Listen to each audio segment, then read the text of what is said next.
Voice চেঞ্জে আমরা কি শিখবো?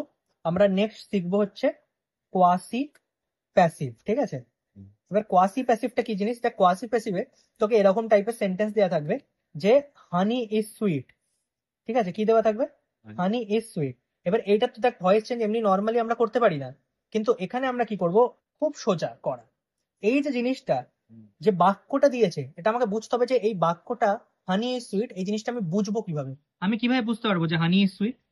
কিভাবে বোঝা সম্ভব?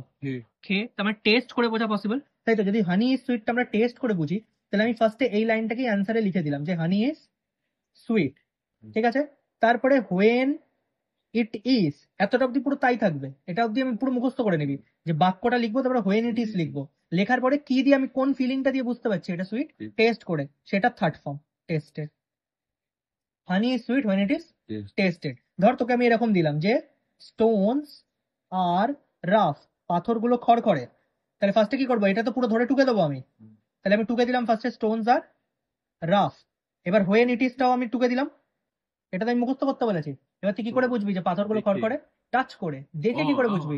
টাচ করে, তাহলে হোয়েন ইট ইজ টাচ, এটা থার্ড ফর্ম করে দিলাম, হয়ে গেল। এতটাই সোজা, এটা হয়ে গেল আমাদের কোয়াসি প্যাসিভ ভয়েস চেঞ্জ। কঠিন লাগলো? একদমই সোজা।